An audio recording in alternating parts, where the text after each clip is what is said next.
एक गुरु अपने शिष्यों को ध्यान साधना सिखा रहे थे। तभी एक शिष्य बोल उठा, गुरुजी, मैं कुछ समझ नहीं पा रहा हूँ, क्या मैं आपसे कुछ पूछ सकता हूँ? गुरु ने कहा कि हाँ, पूछ सकते हो। शिष्य ने कहा कि जब मैं पानी पीता हूँ तो मेरी प्यास बुझ जाती है, या कोई भी पानी पीता है तो प्यास बुझ जाती है, तो यह ध्यान के संबंध में क्यों नहीं होता? जब हम आपके कहे अनुसार ध्यान लगाते हैं तो हम में से कोई पहले, कोई बाद में, तो कोई कभी भी ध्यान की स्थिति को प्राप्त नहीं कर पाता। ऐसा क्यों होता है? जैसे पानी से सबकी प्यास बुझ जाती है, वैसे ही ध्यान से सबकी ज्ञान चक्षु खुल जानी चाहिए, पर ऐसा नहीं होता है।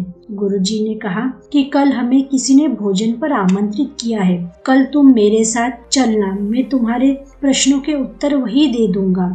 अगले दिन दोनों शिष्य और गुरु भोजन के लिए एक आदमी के घर पहुँचे। धनी आदमी की पत्नी ने उन्हें भोजन पर बुलाया था। दोनों भोजन करने बैठे। उन्हीं के साथ उसी स्त्री का पति भी भोजन करने बैठा हुआ था। उसने अपने सभी नौकरों पर चिल्लाकर कहा, यह क्या बेकार सा भोजन बना रखा है, इसमें कोई स्वाद ही नहीं है। वह भोजन की थाली फेंक कर नौकरों से कहता है कि जाओ, दोबारा से ढंग का भोजन बनाकर लाओ। उस धनी आदमी की पत्नी ने दोनों गुरु शिष्य से क्षमा मांगकर उन्हें भोजन परोसने लगी।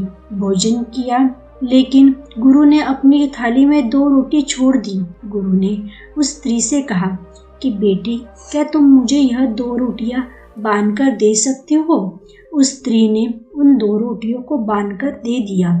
उसके बाद दोनों वहां से निकल गए। रास्ते में गुरु ने शिष्य से पूछा कि तुम्हें भोजन कैसे लगा? शिष्य ने कहा, भोजन स्वादिष्ट था, मुझे तो पसंद आया, मुझे भोजन करके बहुत अच्छा लगा। गुरु ने पूछा कि इससे अधिक तुम्हें और कुछ नहीं लगा?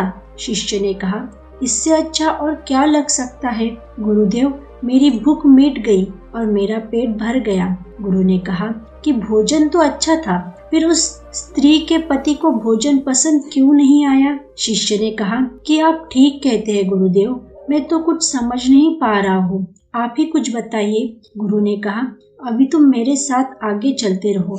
गुरु शिष्य से पूछता है कि गुरुजी, हम कहाँ जा रहे हैं? यह तो हमारे आश्रम का रास्ता नहीं है।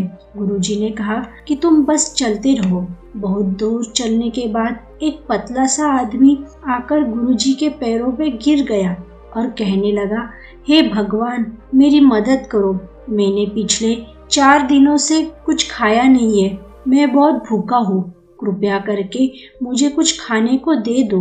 गुरु ने उस आदमी को एक पेड़ के नीचे बैठाया और उन 2 रोटियों को निकाल कर उसे दे दिया जो उस महिला ने उसे दी थी। रोटियों को देखते ही उस गरीब आदमी की आंखों में चमक आ गई। उसने तुरंत ही उन 2 रोटियों को खा लिया। खाते समय उस आदमी की आंखों से आंसू निकल आए।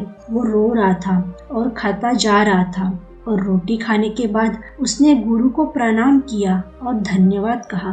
गुरु ने उस आदमी से पूछा कि भोजन का स्वाद कैसा था? उसने कहा, स्वाद तो था ही नहीं, यह रोटियां नहीं थी, यह तो साक्षात जीवन था। यह कहकर वह आदमी वहां से चला गया। गुरु ने शिष्य से कहा, देखो, भोजन वही था, लेकिन एक आदमी को उसमें स्वाद ही नहीं आया, तो मैं इसमें स्वाद आया और तुम्हें यह भोजन पसंद आया, लेकिन वही इस आदमी को इस भोजन में स्वाद नहीं था, बल्कि इसमें इसे ईश्वर, परमेश्वर और जीवन दिखता है। इससे पता चलता है कि आदमी और भोजन की तृप्ति में भी अंतर है। पहले आदमी को इसमें कोई तृप्ति नहीं होती, तुम्हें थोड़ी तृप्ति होती है, और इस आदमी को इसमें अनंत तृप्ति होती है। ऐसा ही ध्यान के संबंध में है। जिसको जितनी ज्यादा प्यास होती है, वो उतनी ही ज्यादा मार्ग बना लेता है। उस शिष्य के प्रश्नों का उत्तर उसे मिल गया, लेकिन हमें हमारे प्रश्नों का उत्तर नहीं मिला।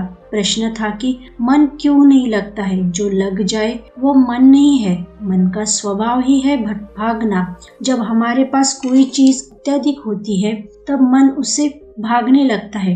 जैसे उस धनी आदमी का मन उस भोजन से भाग रहा था तो उसके लिए एक आम बात थी, लेकिन जब कोई चीज हमारे पास सीमित मात्रा में होती है और हमें मिल भी जाती है तब हमारा मन उससे जुड़ा रहता है और हम उस चीज को थोड़ी बहुत अहमियत भी रखते हैं। जैसे उस शिष्य का मन जो उस भोजन से थोड़ा बहुत जुड़ा हुआ था तो उसने उस भोजन के स्वाद को भी जाना, लेकिन जब हमें कोई चीज चाहिए होती है और वह हमारे पास नहीं होती तो पहले हमारा मन उस चीज के लिए बहुत ललायित रहता है। वह हर हाल में उसे पाना चाहता है, लेकिन जब कोई चीज प्राणों से जुड़ी हो जैसे कि वह 2 रोटियां और जब बात प्राणों पर आ जाए तब मन गायब हो जाता है। तब आप स्वाद नहीं देखते, भोजन का प्रकार नहीं देखते, तब आपको सिर्फ भोजन चाहिए होता है। तब आप एकाग्र हो जाते हैं भोजन के लिए, जो मिले उसी में आपको आनंद आ जाता है। स्वाद हो या ना हो, आपके प्राण अंतर तक उसे स्वीकार कर लेते हैं और यह तब होता है जब मन नहीं होता हम हमारे मन को लगाने की बहुत कोशिश करते हैं। कुछ पढ़ाई में लगाने की कोशिश करते हैं तो कुछ अपने कामों में लगाने की कोशिश करते हैं, लेकिन आपने देखा ही होगा कि मन कहीं लगता ही नहीं और लग भी नहीं सकता, क्योंकि इसका काम किसी चीज में लगना है ही नहीं, बल्कि इसका काम है आपको भगाना इधर से उधर। एक चीज आपको मिली तो दूसरी चीज पर ले जाना, दूसरी चीज मिली तो तीसरी पर ले जाना। मन संतुष्टि खोजता है, लेकिन वह केवल पाना जानता है, पाने के बाद भूल जाना जानता है, और मिल गया है उसे छोड़ देने की आदत हो जाती है। जो छूट गया है उसे फिर से पा लेने की आदत मन की होती है। अपनी जिंदगी के पिछले हिस्से को देखो और जानो कि क्या आपका मन कहीं लग रहा है, आपका मन कहीं लगा है, कहीं रुका है, या केवल आपको अभी तक भगा ले जा रहा है और आप भाग रहे हो। अब सवाल आता है कि अगर मन का काम भागना या भगाना है तो क्या हम जिंदगी भर हम भागते ही रहेंगे कि हम कहीं नहीं रुकेंगे? ध्यान से देखो तो जिंदगी ऐसी ही है। जन्म से लेकर मृत्यु तक इंसान भागता ही रहता है, कभी किसी चीज के पीछे तो कभी दूसरी चीज के पीछे, लेकिन फिर भी कुछ इंसान अपवाद हो जाते हैं और वो ठहर जाते हैं, भागना बंद कर देते हैं। तब चीजें उनके पीछे भागने लगती है, किसी चीज के पीछे नहीं भागते हैं। इसका सबसे बड़ा उदाहरण है गौतम बुद्ध। हम आप लोग कैसे अपने जीवन में ठहराव ला सकते हैं, कैसे हम अपने जीवन में एकाग्रता ला सकते हैं, कैसे हम अपने जीवन में अपने मन को नियंत्रित कर सकते हैं। और इसका एक ही रास्ता है और वह है ध्यान। मन भागता है, ध्यान ठहराव लाता है। मन लालच देता है, ध्यान लालच को देखने की दृष्टि देता है।